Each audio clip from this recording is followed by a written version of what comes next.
Diafragma. ¿No le vamos a dar diafragma? ¿No? Ok. Entonces, diafragma. Hemorragia, no llegué a terminar.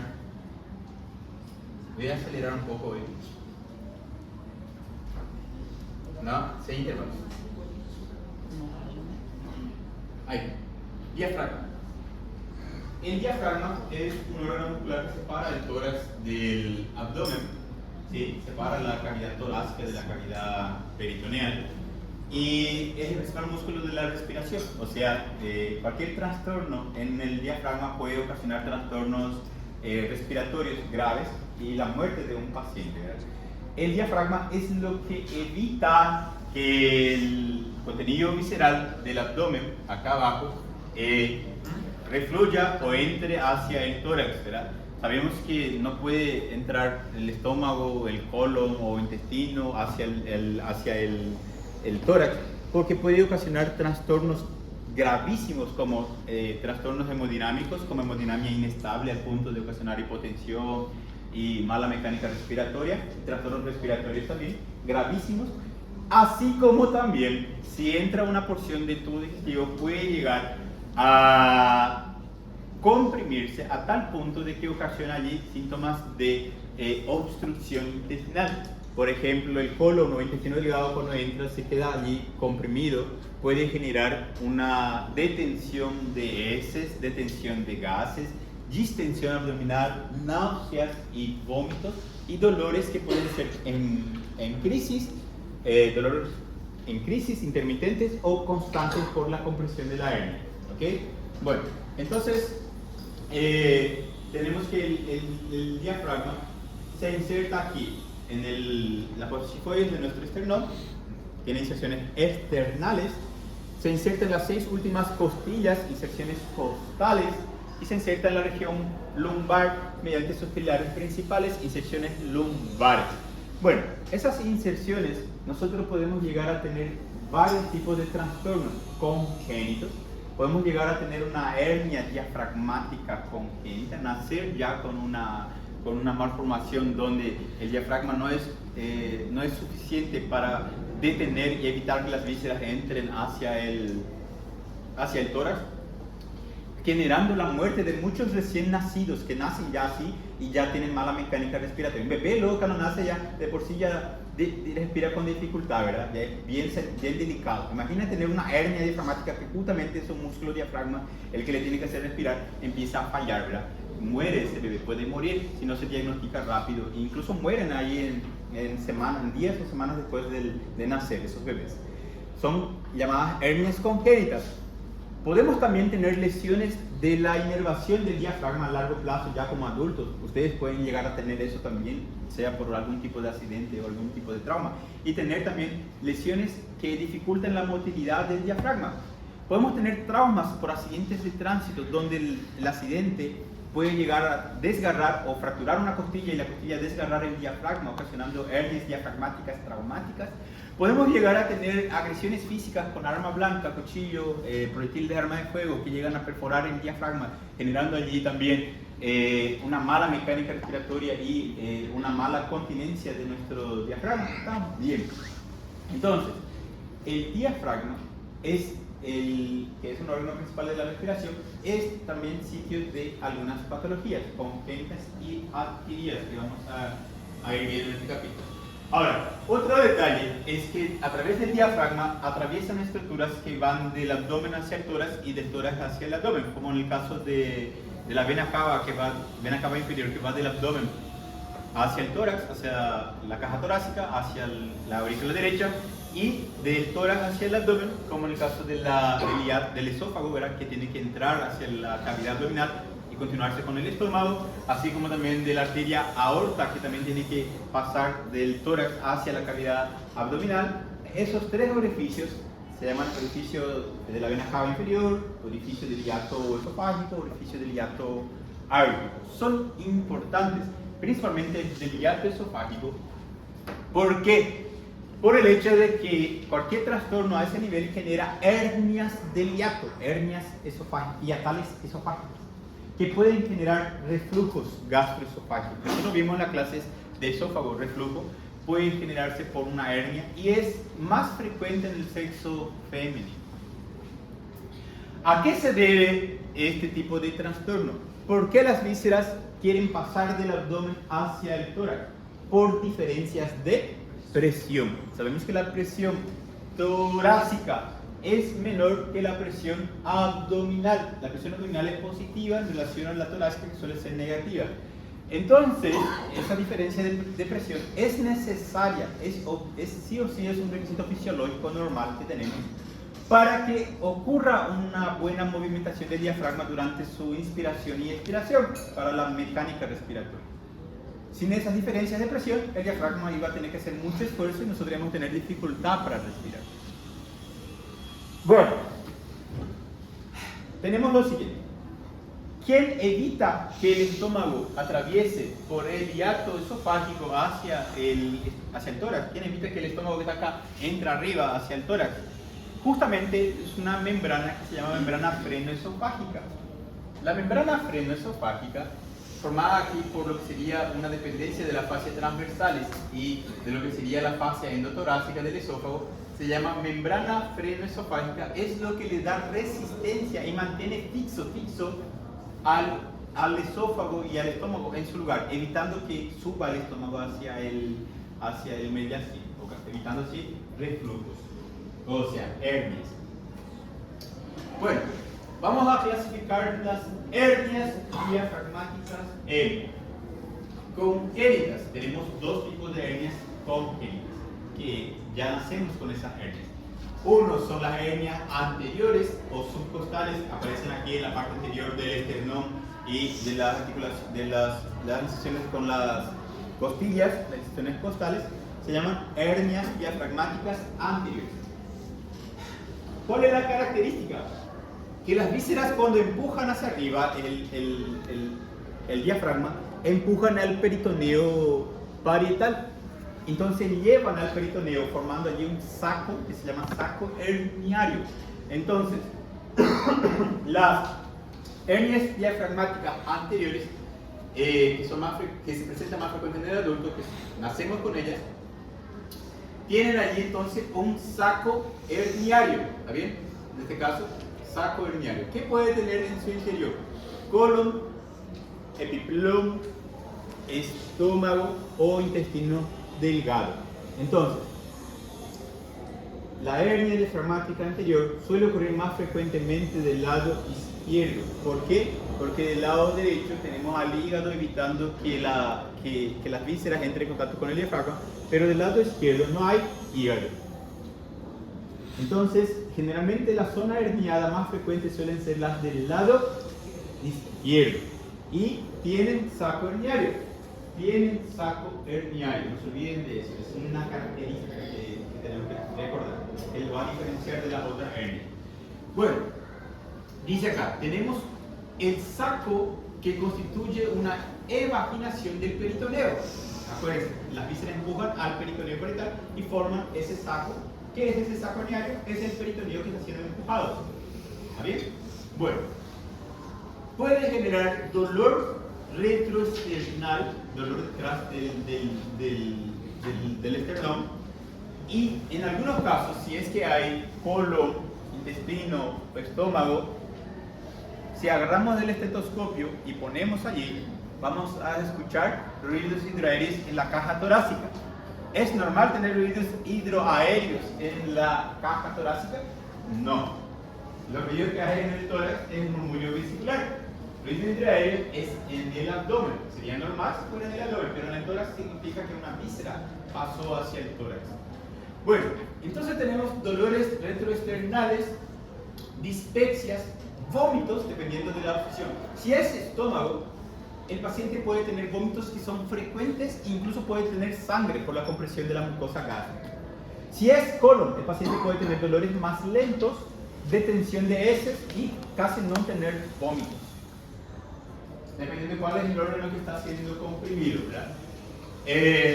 Bueno, podemos auscultar entonces ruidos hidroaéreos en la parte anterior del tórax, en el caso de las hernias diafragmáticas anteriores, también conocidas como hernias subcostales.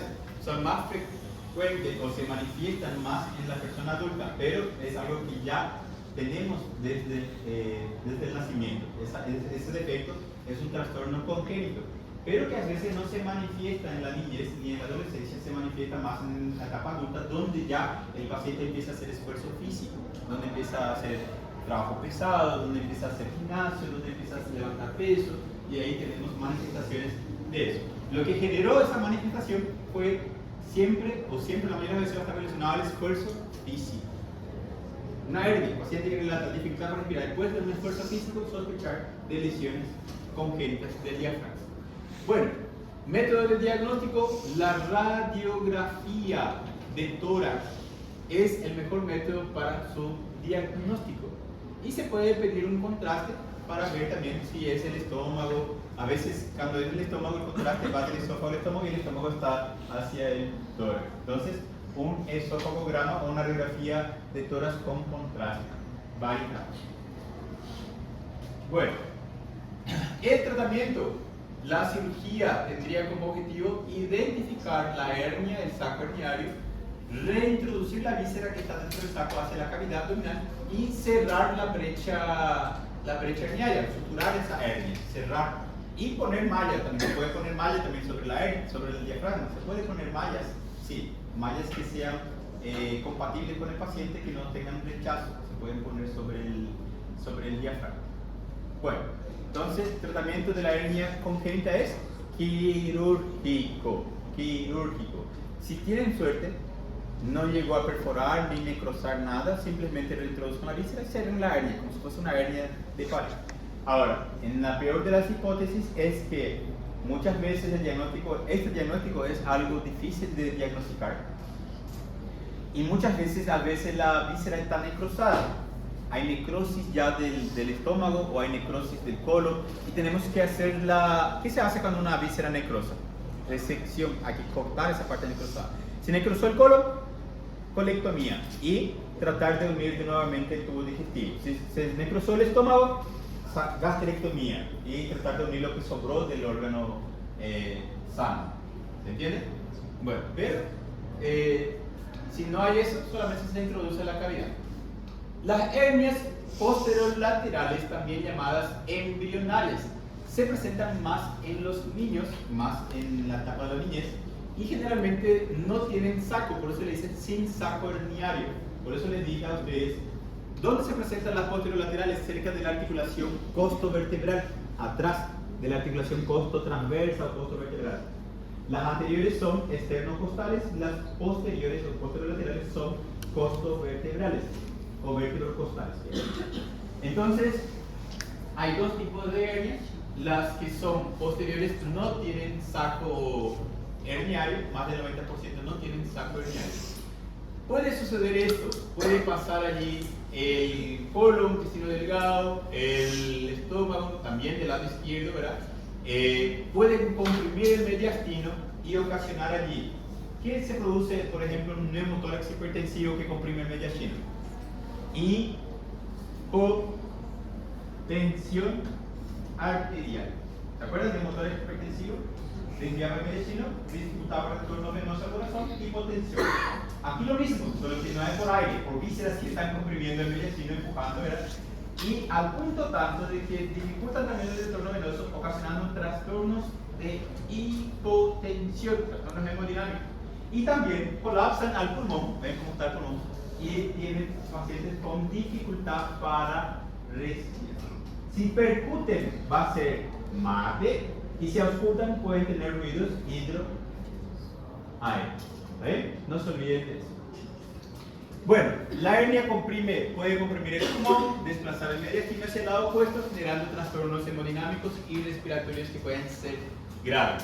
¿Cómo se hace el diagnóstico? Este es diferente. En el anterior es la radiografía simple o con contraste. En el posterior se tiene que hacer diagnóstico ya en la etapa intrauterina. O sea, como es algo congénito y es grave y puede matar al recién nacido, entonces se tiene que diagnosticar lo más rápido posible. Se puede diagnosticar con una ecografía intrauterina durante la etapa intrauterina. Sí, se puede diagnosticar y ya prepararse cuando nazca el bebé, ya entrar en cirugía, ya es un paciente delicado, puede morir si no se opera. Y si se opera, igual se puede morir también por la cirugía en sí. que es grave.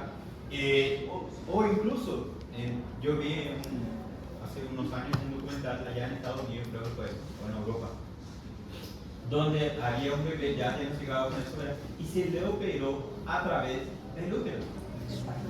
Sí, se le operó a través del útero, se reparó la hernia, porque se diagnosticó, se reparó la hernia antes de que naciera. Después pasó más de un mes o algo y se recuperó, el bebé nació y nació sin dificultad, sin ningún tipo y sin ninguna cicatriz, lo mejor todavía, sin ninguna cicatriz todavía. Bueno, dice acá la ecografía es un método excelente como método de diagnóstico. La radiografía también se puede hacer, ¿verdad? Ya eso en el recién nacido, ¿verdad? Se puede hacer la radiografía y ya se puede ver también vísceras hacia la cavidad torácica. Bueno. El tratamiento es quirúrgico de entrada. Ambos, tanto las anteriores como las posterolaterales, son quirúrgicos de entrada. Son hernias congénitas. Después tenemos las que están relacionadas al trauma. Hernias diafragmáticas traumáticas. Creo que ya hablamos sobre eso en trauma de abdomen. Creo que ya fue bien explicado esa parte. Pero recapitulando los detalles más importantes. Cuando tenemos un impacto, hay dos tipos de trauma, de abdomen o trauma tóraco-abdominal, o incluso torácico también, que puede ser viceversa, no solo abdomen, tórax también puede reventar.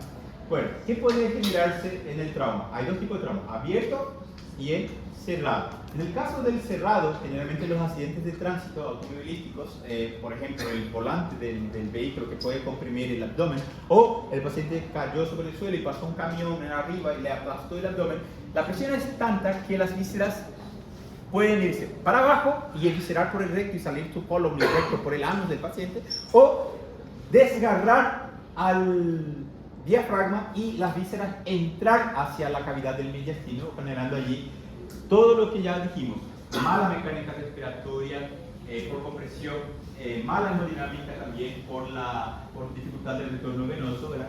Entonces el paciente puede llegar a tener allí complicaciones agudas relacionadas al trauma que la mayoría de las veces son diagnosticadas durante la cirugía, durante la laparotomía, si es que entró con criterio de cirugía. El otro tipo de paciente es aquel acuchillado en la región tóraco-abdominal, paciente baleado o acuchillado, trauma abierto, sea bala o faca. ¿Qué tenemos?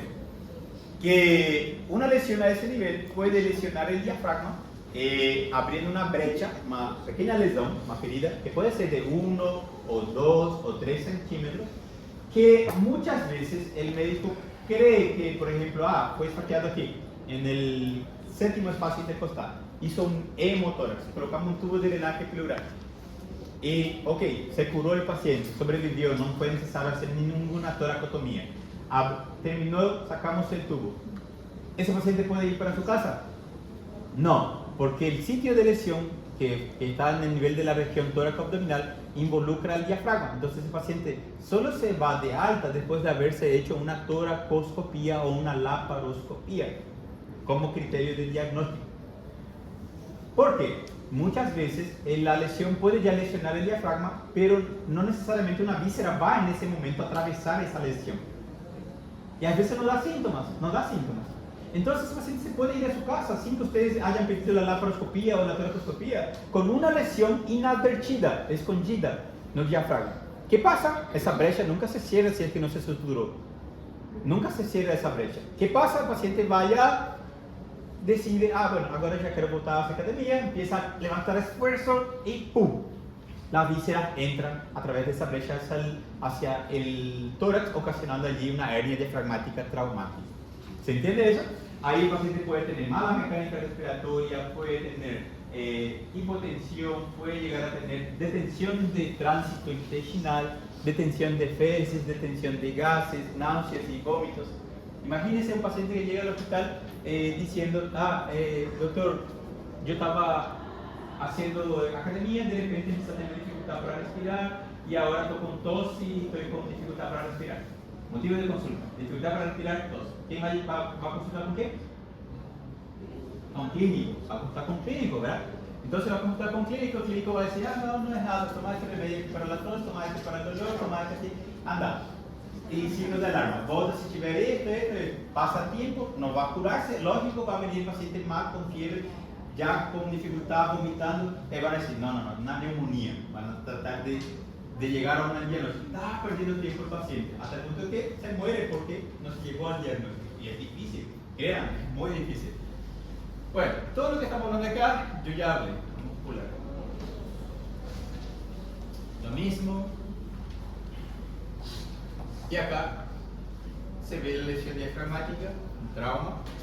Aquí ya después de suturado la lesión del diafragma, miren cómo quedó suturado esto, se suturó. Se puede hacer un abordaje por la vía de reparación de la hernia. Hoy en día la cirugía se hace por laparoscopía o toracoscopía. ¿Puedo entrar por laparoscopía y operar y reparar una hernia por laparoscopía? Sí. ¿Puedo entrar por el tórax a través de una toracoscopía y operar por el tórax? También. Si no, se hace una toracotomía anterolateral. Se abre las costillas. Ahí cuando entramos por tórax, el piso es el diafragma. Entonces, vemos la brecha. La brecha sería la herida, la lesión. Y suturamos de forma manual. O si ustedes la toracotomía es mucho invasiva, no tengo esa posibilidad en un hospital, por ejemplo, yo no tengo ese criterio, en mi Iguazú yo no tengo terapia, por ejemplo. Toracotomía necesita de terapia, sí o sí necesita terapia. Entonces, yo no es que no voy a hacer una toracotomía porque no se hace una toracotomía, porque no hay terapia. Entonces, ¿qué otra alternativa tengo? La laparotomía. Entonces, abro el abdomen, una incisión mediana, desde la apófisis hasta la sífilis de pubis, chifopubiana, y ahí ya el diafragma va a ser el techo, porque yo entré por el abdomen, entonces el diafragma va a ser el techo. Y ahí reparo de forma manual la hernia diafragmática. Ya está. Pacientes después de la cirugía, ¿va a terapia? No. Si no tuvo vísceras perforadas, si no está séptico y usted reparó la hernia del diafragma, ya el paciente puede al día siguiente comer incluso. Comer. ¿Por qué puede comer? Porque si no llega a cortar intestino, no hay por qué prohibir la ingesta vía oral. El diafragma no tiene nada que ver con la ingesta de alimentos. ¿Entienden? La hernia del diafragma es como cualquier hernia en cualquier otra parte de tu cuerpo. Se repara y es decir que se va de algo. ¿Ok? Bueno. Ok, receso y después continuamos. Antes del receso, llamada a la lista.